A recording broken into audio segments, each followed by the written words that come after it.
नमस्कार, स्वागत है आपका मेरे चैनल आपकी दीदी ललिता में।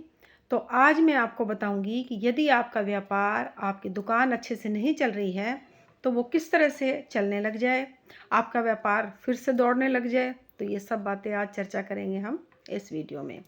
तो उससे पहले यदि आपने मेरे चैनल को सब्सक्राइब नहीं किया है, लाइक नहीं किया है, तो आप मेरे चैनल को सब्सक्राइब करें, लाइक करें, शेयर करें।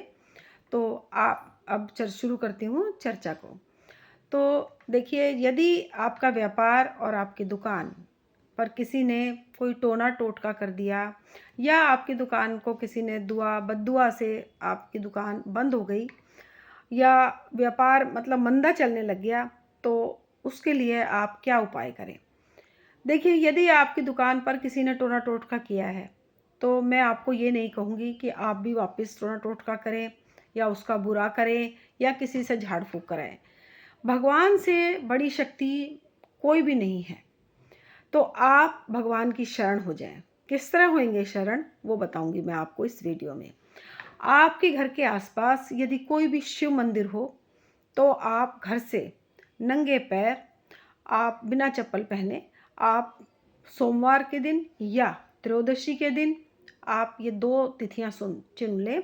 सोमवार हो या त्रयोदशी हो या मंगल या शनिवार हो। आप बता दिया मैंने आपको, चार चीज़ें हो गई। मंगल या शनिवार, त्रयोदशी या सोमवार, ये दिन हो आपके। शाम के समय भी जा सकते हैं आप, सूर्यास्त से पहले। जैसे सूर्यास्त का समय प्रदोष का होता है, उस समय भी जा सकते हैं। और सुबह 12 बजे से पहले पहले इस कार्य को आप कर सकते हैं। आप अपने घर से जब निकलें तो सीधे पैर से आप अपने घर के मुख्य द्वार से बाहर निकल आएं।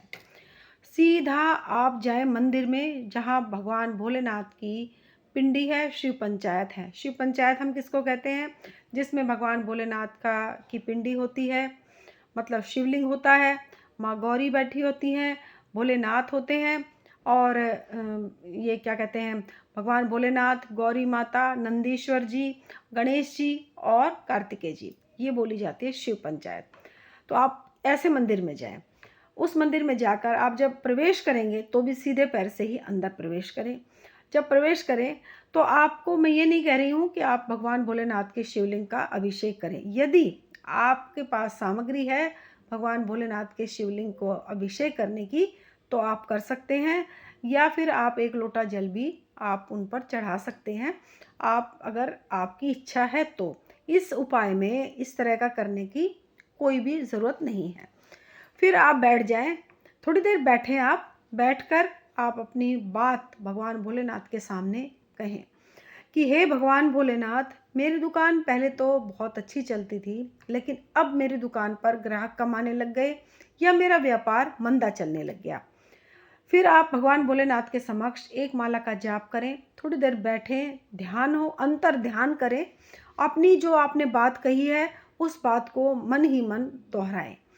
फिर आप जब आपको 5-7 मिनट बैठे हुए हो जाएं, तो भगवान जो नंदीश्वर महाराज हैं उनकी पीठ पर हाथ रखकर अपना सीधा हाथ रखें। आप सीधा हाथ रख के और फिर कान में 3 बार आप अपनी उसी मनोकामना को बोलें जो मनोकामना आप बोलने गए हैं। मतलब जो आपकी दुकान नहीं चल रही उसके बारे में बोलें, या आपका व्यापार नहीं चल रहा तो उसके बारे में बोलें।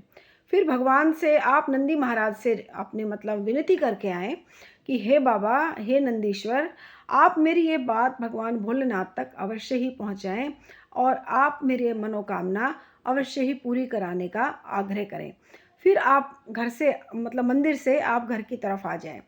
आप पीछे मुड़कर ना देखें, आप सीधे घर आएँ। घर आकर फिर आपका जो घर का मंदिर है उसमें आके मत्था टेकें कि जो मैं आप अपनी फरियाद भगवान भोलेनाथ को बोल कर आया हूँ या नंदी महाराज को बोल के आया हूँ, वो मेरी फरियाद अवश्य ही बाबा सुनेंगे। आप ये काम 3 दिन तक करें। 3 मतलब 3, जैसे आप मान लीजिए आपने सोमवार को किया है तो 3 सोमवार करें। यदि आपने शिवरात्रि जैसे मतलब त्रयोदशी पे किया है तो त्रयोदशी को करें। इस तरह से आप 3 बार ये कार्य करें और 3 बार ही बाबा के कान में बोलें। मतलब जो नंदी महाराज के कान में आप बोल के आए हैं 3 बार, तो उसमें बोलें और एक ही मंदिर में बोलें। ये नहीं है कि आज आप घर के पास वाले मंदिर में चले गए, फिर आप घर के बिल्कुल थोड़े दूर वाले मंदिर में चले गए, फिर घर के पास वाले मंदिर में चले गए, ऐसे नहीं।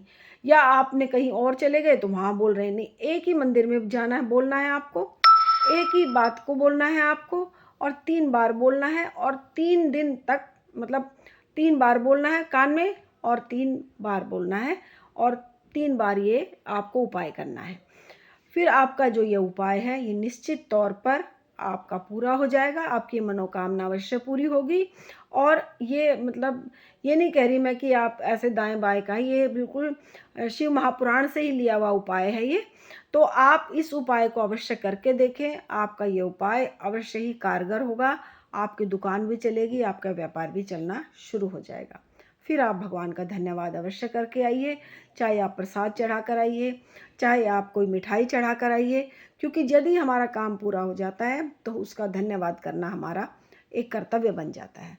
तो आज के लिए इतना ही, कल फिर मिलूँगी एक अच्छी वीडियो के साथ। तब तक के लिए हरे हर महादेव, जय माता की।